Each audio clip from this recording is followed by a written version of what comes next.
बेटा section D प्रथम paper અને પ્રથમ પેપરની અંદર સેક્શન ડી માં વિસ્તૃતીકરણના પ્રશ્નોની વાત થાય છે।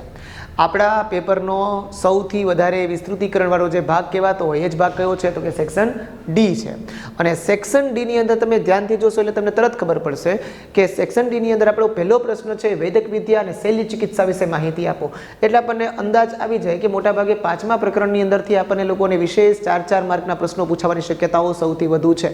એટલે અને પાછા બધા જ એવા પ્રશ્નો છે જે ખૂબ જરૂરિયાતવાળા અને વિજ્ઞાનની દ્રષ્ટિએ અભૂતપૂર્વ સિદ્ધિઓ જેમાં પ્રાચીન ભારતથી લઈને અર્વાચીન સમય સુધી આપણને મળી હોય એવા પ્રશ્નો છે બેટા। અને એમાંનો જ એક પ્રશ્ન જે અત્યારે આપણી સામે છે વૈદક વિદ્યા અને શૈલ્ય ચિકિત્સા 4 માર્કની અંદર પૂછાય છે એવો પ્રશ્ન છે। હવે આ જે પ્રશ્નની આપણે લોકો વાત કરીએ તો એમાં પહેલું જ સેન્ટેન્સ તમે તરત વાંચશો એટલે ખ્યાલ આવશે કે સમય પ્રાચીન છે। પ્રાચીન સમયથી ભારતે વૈદિક વિદ્યા અને શૈલ્ય ચિકિત્સામાં અભૂતપૂર્વ સિદ્ધિઓ પ્રાપ્ત કરી છે। અત્યારના સમયમાં આપણે લોકો વિદેશોની ટ્રીટમેન્ટને બહુ સરાહતા હોઈએ છીએ કે ભાઈ ફોરેનમાં બહુ સારી ટ્રીટમેન્ટ થાય છે, ફોરેનની અંદર સ્વાસ્થ્ય ચિકિત્સા સુવિધાઓ બહુ સારી છે। પણ મિત્રો આપણને જાણીને આશ્ચર્ય થાય કે અત્યારના સમયનું જે પણ શૈલ્ય ચિકિત્સા અને વૈદિક શાસ્ત્રના જે તમે અભિગમો ભણો છો એ બધા જ આપણા દેશમાં હજારો વર્ષો પહેલાં શોધખોળ થયેલી બાબતો છે। અને આ બધી જ બાબતો ઓલરેડી આપણને પ્રાચીન સાહિત્યોની અંદર પણ વર્ગીકૃત થયેલી જોવા મળે છે। એને રિલેટેડ આ બધા પુરાવાઓ છે કે એન્શિયન્ટ સમયમાં પણ પ્રાચીન સમયમાં પણ આપણું જે ભારત છે એ ભારત ન માત્ર ફક્ત કલાની અંદર, ન માત્ર ફક્ત સાહિત્યની અંદર, ન માત્ર ફક્ત શિલ્પ અને સ્થાપત્યની અંદર પણ સ્વાસ્થ્યની અંદર પણ ઉચ્ચતમ સિદ્ધિના શિખરો છે ને એ એણે સર કરેલા હતા।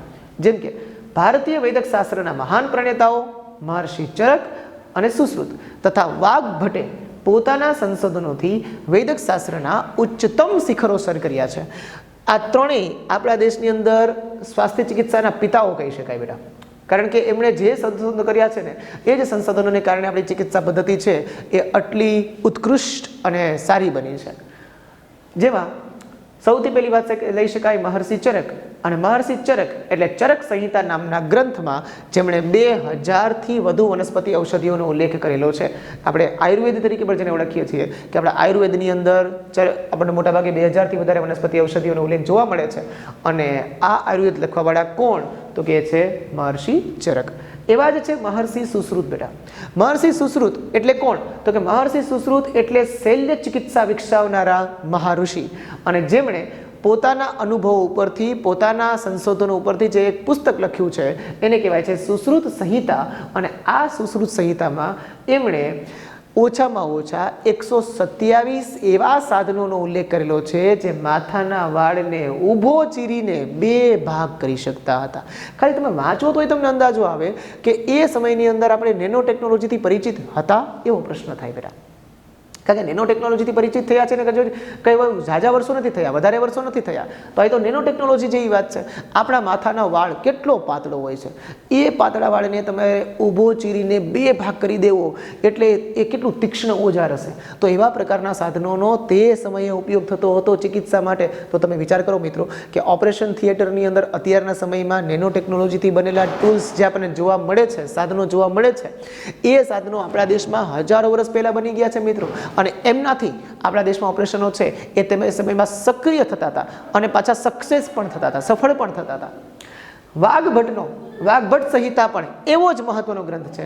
એટલે ચરક સંહિતા, સુશ્રુત સંહિતા અને વાઘભટ્ટ સંહિતા જે વિદ્યાર્થીઓ મેડિકલ સાયન્સમાં જાય છે એ મેડિકલ સાયન્સમાં ગયેલા વિદ્યાર્થીઓને આ 3 લોકો વિશે તો પરિચય મેળવવો જ પડે છે અને એમનો જ અભ્યાસ છે એ એમના માટે છે એ ખૂબ ઉપયોગી બને છે। વાત કરી શકાય આપણી વાત તો કે પ્રાચીન ભારતના હિન્દુઓનું ઔષધ શાસ્ત્ર બેટા। તો પ્રાચીન ભારતનું જે આપણું હિન્દુઓનું ઔષધ શાસ્ત્ર છે એ હિન્દુઓના ઔષધ શાસ્ત્રમાં માત્ર ને માત્ર વનસ્પતિ ઔષધિઓનો ઉલ્લેખ છે તો કે નહીં, વનસ્પતિ ઔષધિઓની સાથે સાથે ખનિજ ઔષધિઓનો પણ ઉલ્લેખ છે અને સાથે સાથે પ્રાણીજ ઔષધિઓનો પણ ઉલ્લેખ છે। એટલે આપણે એલોપેથી, હોમિયોપેથી અને આયુર્વેદ એ ત્રણેય પ્રકારની દવાઓનો ઉપયોગ જાણતા હતા। અને મિત્રો આપણે કેમ ભૂલીએ, રસાયણ વિદ્યાનો જે ટોપિક છે એ રસાયણ વિદ્યાની અંદર આપણે નાગાર્જુન વિશે ભણી ગયા છીએ અને નાગાર્જુને આપણને શું કીધું છે કે એમણે વનસ્પતિ ઔષધોની સાથે સાથે રસાયણ ઔષધો વાપરવાની પણ આપણને ભલામણ કરી છે। તો એ સમયે પણ આવા પ્રકારની એલોપેથી દવાઓ જે અત્યારના સમયમાં પ્રવર્તમાન છે એવી હોવી જોઈએ, બરાબર? તો જ અહીંયા લખેલું છે। સાથે હાલના નીચેના મુદ્દામાં આપણને સ્પષ્ટ આપેલું છે કે દવા બનાવવાની ઝીણવટભરી વિધિઓ અને એની સાથે સાથે દવાઓનું વર્ગીકરણ, દવાઓના વર્ગીકરણની સાથે સાથે દવાઓના ઉપયોગ માટેના સૂચન પણ આપ્યા છે. ડૉક્ટર પાસે આપણે જઈએ એટલે આપણને કહે છે ને કે સવારે આ ગોળી લેવી, સાંજે આ ગોળી લેવી, સવાર બપોર સાંજ આ 3 ગોળીઓ લેવી, આ ટેબ્લેટ્સ લેવી. હવે કેટલા પ્રમાણમાં લેવી, કેટલી માત્રામાં લેવી, કેટલા દિવસ માટે લેવી, આ બધું આયોજન કરવું પડે બેટા. એટલે ખૂબ માઇક્રો પ્લાનિંગ છે ને એ જ્યારે મેડિસિન્સ બનતી હોય, દવાઓ બનતી હોય ત્યારે એમાં જરૂરી હોય છે.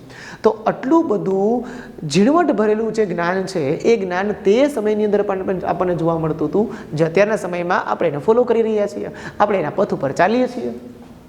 આગળ વાઢકાપ કરવા માટે, સર્જરી માટે, વાઢકાપ કરવા માટે પ્યાલા આકારનો પાટો બાંધીને લોહીનું પરિભ્રમણ અટકાવતા. એટલે કે માનો કે જ્યારે કોઈ ફ્રેક્ચર થયું હોય અથવા તો કોઈ હાડકું ભાંગી ગયું હોય, બેટા સર્જરી કરવી હોય ત્યારે આપણે લોહીને ગંઠિત કરવું પડે, એને રોકવું પડે. તો આવા પ્રકારની ટ્રીટમેન્ટ માટે જે પાટો તે સમયમાં વાળવામાં આવતો હતો જે જગ્યાએ, જે તે જગ્યાએ, એવી જ રીતે અત્યારના સમયમાં એનો ઉપયોગ થાય છે. તો તમે વિચાર કરવો જોઈએ કે પદ્ધતિઓ હજારો વર્ષ પહેલાં શોધાયેલી છે, વેગેલી, પ્રવર્તમાન, હજી સંચાલિત જોવા મળે છે. એ સમયમાં કેવા ઓપરેશનો થતા હતા બેટા? અત્યારે થાય છે એવા જ થતા હતા? તો કે હા, એવા જ થતા હતા. કેમ ખબર પડે? પેઢું, મૂત્રાશય, સારણગાંઠ, મોતિયો, પથરી અને હરસ. આટલું જ નહીં મિત્રો, પણ સાથે સાથે ભાંગેલા હાડકાને બેસાડી દેવા. ઘણી વખત આપણે લોકો કહીએ ને કે જોઈન્ટ જે છે ત્યાંથી આપણો હાથ ખસી ગયો હોય.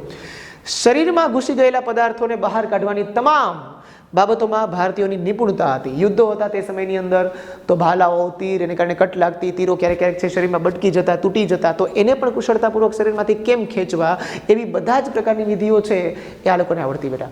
જેમ આપણે અત્યારના સમયમાં જોઈએ છીએ મેડિકલ સાયન્સની અંદર કે ક્યારેક કોઈ સૈનિકોને ગોળી લાગેલી હોય તો એ ગોળીને કુશળતાપૂર્વક પાછી શરીરમાંથી બહાર કાઢવામાં આવે છે. એવી જ રીતે એ સમયની અંદર પણ આવી રીતે કોઈ પદાર્થો ઘૂસી ગયા હોય તો એને બહાર કાઢવાની રીતમાં ભારતીયોની નિપુણતા હતી. તો ઓપરેશન પહેલાં જેવા હતા, અત્યારે એવા જ છે. તો વિચારો, તૂટેલા કાન કે નાકની સારવાર અને પ્લાસ્ટિક સર્જરી પણ જાણતા હતા. નાક તો આપણને બહુ સ્પીડી ઉગે છે, બધાને ખબર છે, કપાઈ ગયું હોય પાછું ઉગી જાય સેકન્ડમાં.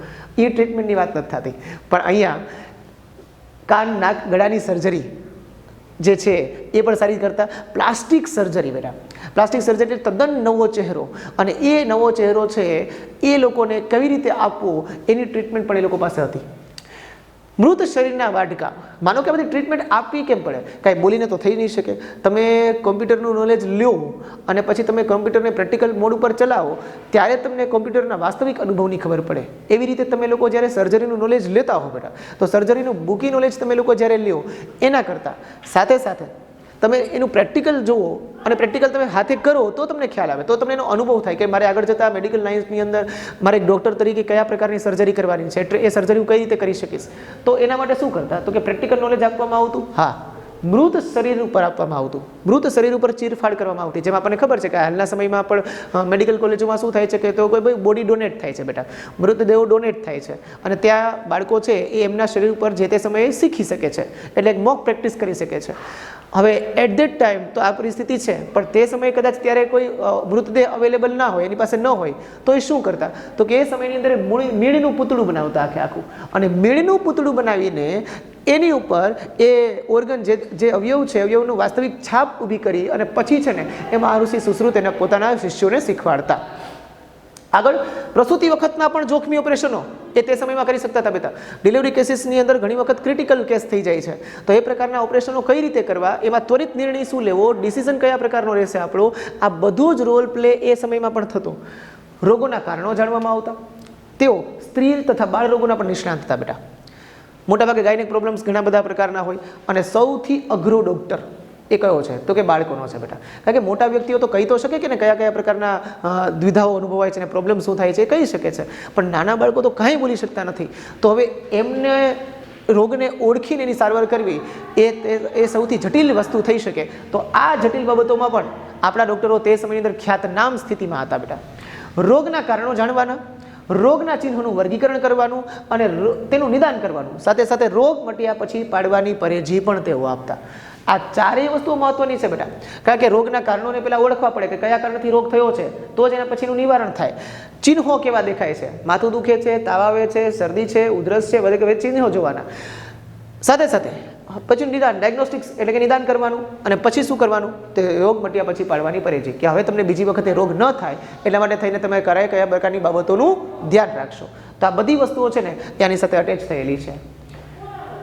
આ તો થઈ માનવીઓની વાત બેટા, પણ માનવી સાથે સાથે તે સમયે પ્રાણીઓ છે એમના રોગો માટેની કોઈ ટ્રીટમેન્ટ હતી તો કે હા, એ સમયે પ્રાચીન ભારતમાં પ્રાણી રોગોના શાસ્ત્રનો પણ વિકાસ થયો હતો. સ્વાભાવિક રીતે અશ્વ તથા હસ્તીના રોગો પર પણ વિશેષ ગ્રંથો લખાયા હતા બેટા. જેમ કે આપણે તરત અહીંયા નામ નીચે આવે છે કે એ સમયે હસ્તી આયુર્વેદ, હાથીના રોગો ઉપર હસ્તી આયુર્વેદ લખવામાં આવેલું અને અશ્વના રોગો ઉપર અશ્વશાસ્ત્ર લખવામાં આવેલું. અશ્વશાસ્ત્ર કોણે લખેલું હતું? શાલિહોત્રએ. જ્યારે હસ્તી આયુર્વેદ કોણે લખેલું છે તો કે પલકપ્ય નામના ઋષિએ લખેલું છે. તો એ લોકોએ છે એમણે આ સાહિત્ય છે લખેલું છે. આગળ વૈદક શાસ્ત્રના મહાન વિદ્વાન વાઘભટ્ટ, કે તમે તેને તે સમયના કાર્ડિયોલોજિસ્ટ કહી શકશો બેટા, હાર્ટ સ્પેશિયાલિસ્ટ પણ કહી શકશો કે જે તમે તે સમયે સારું નિદાન કરી શકતા હતા. વૈદક શાસ્ત્રના વિદ્વાન વાઘભટ્ટ એટલે એમણે રચાયેલો નિદાન ક્ષેત્રે અષ્ટાંગ હૃદય, જેણે 8 ભાગોમાં હૃદયને વેચીને સમજાવવાના વ્યક્તિ છે, એવા વ્યક્તિ કે જેમણે આપણને અષ્ટાંગ હૃદયનો પરિચય આપ્યો. તો તમે વિચારો કે મહાઋષિ સુશ્રુત, મહાઋષિ શૈલ્ય, મહાઋષિ પેલા સુશ્રુતની વાત કરી શકાય, સાથે સાથે ચરક સંહિતાની વાત કરી શકાય, વાઘભટ્ટની વાત કરી શકાય, શાલિહોત્રની વાત કરી શકાય બેટા, પલકપ્યની વાત કરી શકાય. આવા બધા દિગ્ગજ વ્યક્તિઓને કારણે પણ આપણું જે છે એ ચિકિત્સા શાસ્ત્ર ન માત્ર ફક્ત માનવીઓની સાથે સાથે પ્રાણીઓના રોગોનું પણ નિદાન કરતું શ્રેષ્ઠ ચિકિત્સા વિજ્ઞાન હતું. અને એમના જ આધાર ઉપર આજની તારીખમાં આપણે લોકો છે હજી પણ કામ કરીએ છીએ. તો આ મહામૂલી ચિકિત્સા પદ્ધતિ આપણને કોણે આપી તો કે આપણા પ્રાચીન ભારતના ઋષિમુનિએ આપી. તો બહુ સરસ મેનો પ્રશ્ન છે અને આટલો લખશો એટલે તમને 4 માર્ક પૂર્ણ રીતે પ્રાપ્ત થશે. બરાબર. એક પ્રશ્ન આપણો સેક્શન ડીનો પૂરો થયો છે. આગળના પ્રશ્નો ઉપર જઈએ.